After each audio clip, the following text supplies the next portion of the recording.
Solomon Wilcots, Mike Renner for PFF TV. Breaking news in Green Bay. They release veteran defensive tackle Mike Daniels, and Mike has been a guy that has really been huge for the Green Bay Packers.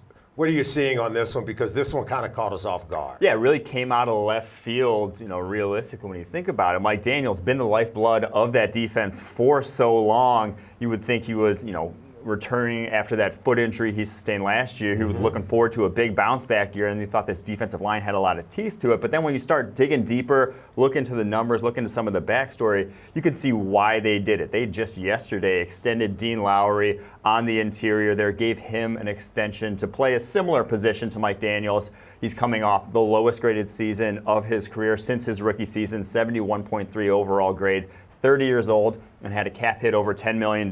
You start to put all that together, and you can see why they were comfortable and content to move on from him. You take the age, you take the low productivity from our PFF grade, and then you take the fact that he's aging and the money that's on the table.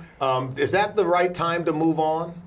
I'm not sure it's the right time to move on. I'm always of the opinion that if you have a talented player on the roster, the guy that's probably going to be subbing in for Mike Daniels is not going to be as good as Daniels. I don't care if you are maybe overpaying him. You still want the best roster you possibly can field this upcoming season. So I'm not sure I feel great about that move from the Packers' perspective, but it's not like they're bereft of options on the interior. Like I said, Dean Lowry had the extension, drafted Rashawn Gary in the first round. He can play the same position there that Mike Daniels did, and drafted Kingsley Keke later on, and I think he's a good sub-package rusher, can replace some of what Mike Daniels brought to the table. So they're not, dead at the position. It's not like they have no options, but I do think they are a better team with Mike Daniels. He would certainly give them some depth. Why not at least try to get him to take a pay cut? Yeah, they probably did. They probably asked, and he probably said no. He's probably going to get a solid deal on the open market. There will be teams in looking for his services. There's still a lot of teams that need defensive line help, teams with a lot of cap space that will be calling his agent right now. I know you know a lot about the rookies coming in out of this draft.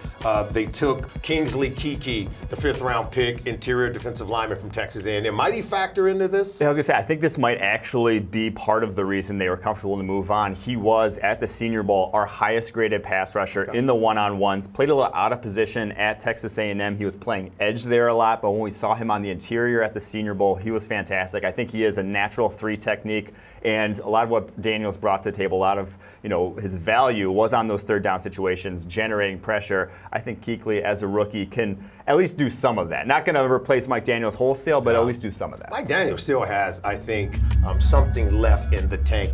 Where might be a good landing spot for him in 2019? Yeah, he's still graded out all right as a pass rusher. A lot of teams, that interior pass rusher, he might not be your 3-down player for a lot of teams, but I think in those 3rd down packages, he still can definitely get after the passer. So I think someone that is in need of interior pressure, someone that still has some cap space, because he's not just going to take, a 1-year, nothing, $2 to $3 million deal. He's still going to be in the $8 to $10 million range for a 1 to 2-year deal. So I do think someone like the Browns, obviously still very thin along their defensive line, still have a ton of cap space. Colts have more cap space than anyone else in the NFL and didn't necessarily address the interior of that defensive line.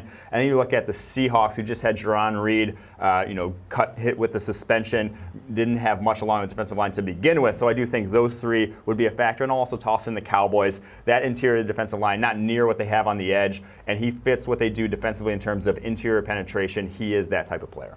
A lot of moving and shaking going on with the Green Bay Packers. New head coach. They seem to be turning over a leaf, turning over that roster as well. He's Mike Renner. I'm Solomon Wilcots. This is PFF TV.